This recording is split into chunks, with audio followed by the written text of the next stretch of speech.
क्या सिक्किम में बादल फटने के बाद मची तबाही के लिए आया भूकंप जिम्मेदार है? सुनने में ये अजीब सी बात लगती है, लेकिन ये दावा हम नहीं कर रहे बल्कि भूवैज्ञानिकों ने किया है। और आज हम इसी दावे का डीएनए टेस्ट कर रहे हैं, जिसकी शुरुआत हम कुछ वीडियो से करते हैं। ये मंगलवार को सिक्किम में बादल फटने के बाद आई फ्लैश फ्लड से मची तबाही के वीडियोस, जिसमें अब तक 14 लोगों की मौत हो चुकी है और सैकड़ों लोग अभी भी लापता हैं। क्योंकि हालत देखिए जो बिल्कुल कबाड़ हो चुकी है। चारों तरफ सिर्फ मलबा ही मलबा दिख रहा है। इसी कैंप में मौजूद 22 जवान लापता बताए जा रहे हैं। इन वीडियोस को देखकर ही पता चलता है कि सिक्किम में आई ये आपदा कितनी बड़ी और भयानक थी। लेकिन ये आपदा आई क्यों और इस आपदा से इतनी तबाही कैसे मच गई, इसको लेकर वैज्ञानिकों ने एक क्रोनोलॉजी बताई। 3 अक्टूबर दोपहर करीब 3 बजे 6.2 तीव्रता का भूकंप आया, जिसका केंद्र नेपाल में जमीन से सिर्फ 5 किलोमीटर नीचे था। भूकंप की वजह से सिक्किम की लोनक झील सिकुड़ गई और उसका दायरा 1/3 रह गया। जिसके बाद 3 अक्टूबर की रात करीब 1:30 बजे सिक्किम में लोनक झील के ऊपर बादल फटा। तो लोनक झील बादल फटने से एक साथ बरसा इतना पानी रोक नहीं पाई, जिसकी वजह से ग्लेशियर लेक आउटबर्स्ट फ्लड हुआ, यानी झील फटने से बाढ़ आ गई। झील से निकले पानी की वजह से तीस्ता नदी का जलस्तर एकदम 15 से 20 फीट तक बढ़ गया, जिसने सिक्किम में इतनी तबाही मचाई। लेकिन अब सोचने वाली बात यह है कि नेपाल में जो भूकंप आया, सिक्किम उसके इंटेंसिटी जोन में था ही नहीं, यानी भूकंप का असर सिक्किम पर पड़ा ही नहीं था। तो फिर वैज्ञानिक किस आधार पर दावा कर रहे हैं कि सिक्किम में फ्लैश फ्लड के लिए नेपाल में आया भूकंप जिम्मेदार है? कि कोई सैटेलाइट इमेज नहीं है जिससे यह साबित हो कि भूकंप की वजह से ही झील सिकुड़ी थी। न्यूज एजेंसी पीटीआई को केंद्रीय जल आयोग के एक वरिष्ठ अधिकारी ने इसको लेकर एक्सप्लेनेशन दिया, जिन्होंने कहा है कि नेपाल में आया भूकंप सिक्किम में अचानक आई बाढ़ का कारण हो सकता है। झील पहले से ही असुरक्षित थी और 168 हेक्टेयर में फैली हुई थी। इसका क्षेत्रफल अब कम होकर 60 हेक्टेयर हो गया है। जय श्री राम दोस्तों, मैं हूँ बिट्टू और आप देख रहे हैं बिट्टू न्यूज। आप सभी लोग कैसे हैं दोस्तों? वीडियो को लाइक करें, अपने दोस्तों को शेयर करें और ऐसी ही वीडियो पाने के लिए सब्सक्राइब करें। तो आइए शुरू करते हैं ये वीडियो।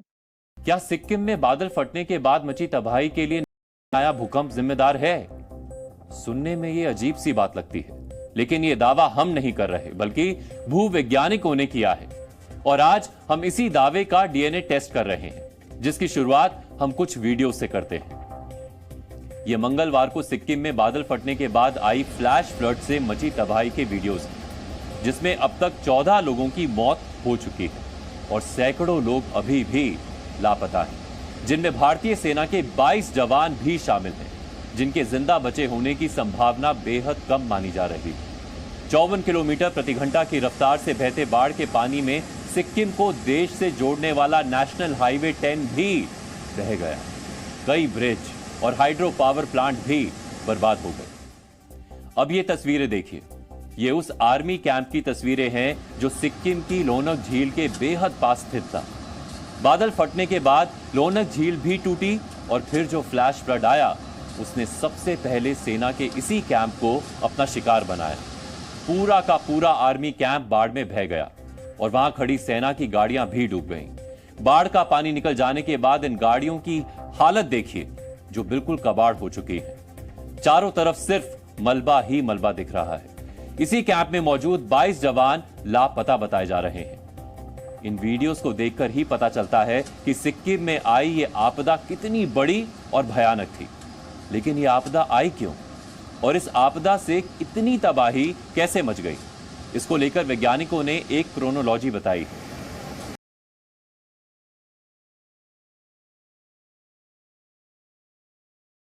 तीन अक्टूबर दोपहर करीब 3 बजे 6.2 तीव्रता का भूकंप आया, जिसका केंद्र नेपाल में जमीन से सिर्फ 5 किलोमीटर नीचे था। भूकंप की वजह से सिक्किम की लोनक झील सिकुड़ गई और उसका दायरा 1/3 रह गया। जिसके बाद 3 अक्टूबर की रात करीब 1:30 बजे सिक्किम में लोनक झील के ऊपर बादल फटा। तो लोनक झील बादल फटने से एक साथ बरसा इतना पानी रोक नहीं पाई, जिसकी वजह से ग्लेशियर लेक आउटबर्स्ट फ्लड हुआ, यानी झील फटने से बाढ़ आ गई। झील से निकले पानी की वजह से तीस्ता नदी का जलस्तर एकदम 15 से 20 फीट तक बढ़ गया, जिसने सिक्किम में इतनी तबाही मचाई। लेकिन अब सोचने वाली बात यह है कि नेपाल में जो भूकंप आया, सिक्किम उसके इंटेंसिटी जोन में था ही नहीं, यानी भूकंप का असर सिक्किम पर पड़ा ही नहीं था। तो फिर वैज्ञानिक किस आधार पर दावा कर रहे हैं कि सिक्किम में फ्लैश फ्लड के लिए नेपाल में आया भूकंप जिम्मेदार है? इस दावे का आधार है वो सैटेलाइट तस्वीरें जो इसरो ने जारी की हैं। ये तीनों सैटेलाइट तस्वीरें सिक्किम में लोनक झील की हैं। पहली तस्वीर में दिख रहा है कि 17 सितंबर को झील करीब 162.7 हेक्टेयर क्षेत्र में फैली हुई थी।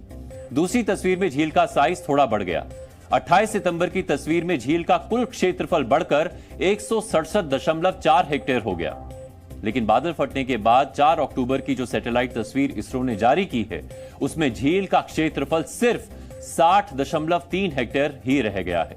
इन तस्वीरों को देखकर पता चलता है कि बादल फटने से पहले जो झील करीब 168 हेक्टेयर में फैली थी, बादल फटने के बाद वो सिमटकर सिर्फ 60 हेक्टेयर की रह गई है। यानी झील का 100 हेक्टेयर इलाका टूट गया।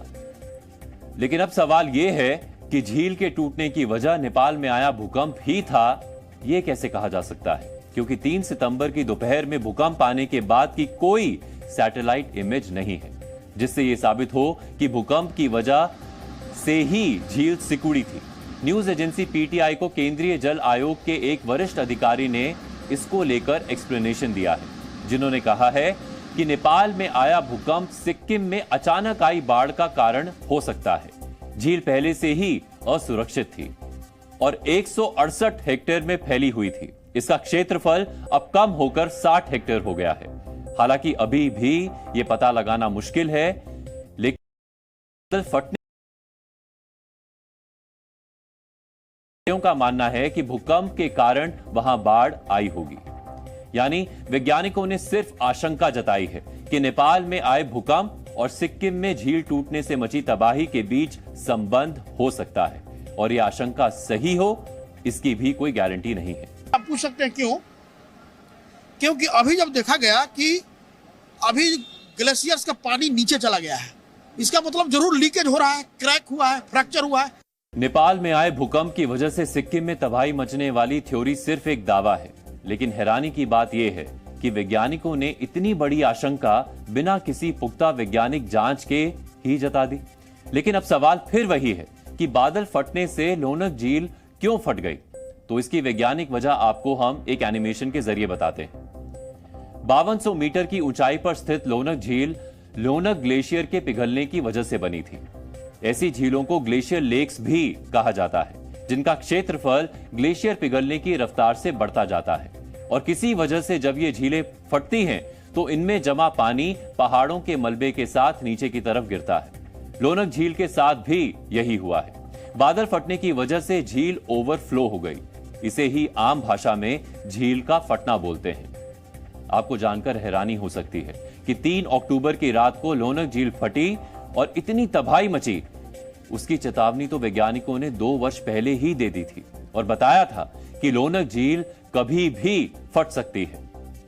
वर्ष 2021 में साइंस डायरेक्ट जर्नल में एक स्टडी रिपोर्ट छपी थी, जिसमें कहा गया था कि लोनक झील में कभी भी ग्लेशियर लेक आउटबर्स्ट फ्लड हो सकता है, क्योंकि ग्लेशियर पिघलने की वजह से इस झील में पानी बढ़ता जा रहा है। रिपोर्ट में दावा किया गया है कि वर्ष 2008 से 2019 के दौरान सिर्फ 11 वर्षों में लोनक ग्लेशियर करीब 400 मीटर कम हो गया था। ग्लेशियर लेक एवोल्यूशन नाम की स्टडी रिपोर्ट में पता चला कि ग्लेशियर के पिघलने और अन्य प्राकृतिक बदलावों की वजह से वर्ष 1962 से 2018 के बीच लोनक झील का क्षेत्रफल 74 वर्ग किलोमीटर बढ़ चुका है। फरवरी 2013 में आई एक और रिपोर्ट में सैटेलाइट डेटा का विश्लेषण करके बताया गया कि वर्ष 1977 में लोनक झील का क्षेत्रफल सिर्फ 17.54 हेक्टेयर था, और ताजा सैटेलाइट इमेज से पता चलता है कि सितंबर 2023 में इस झील का दायरा बढ़कर 167 हेक्टेयर से ज्यादा हो चुका है। यानी लोनक झील के फटने की आशंका कई वर्षों से जताई जा रही थी।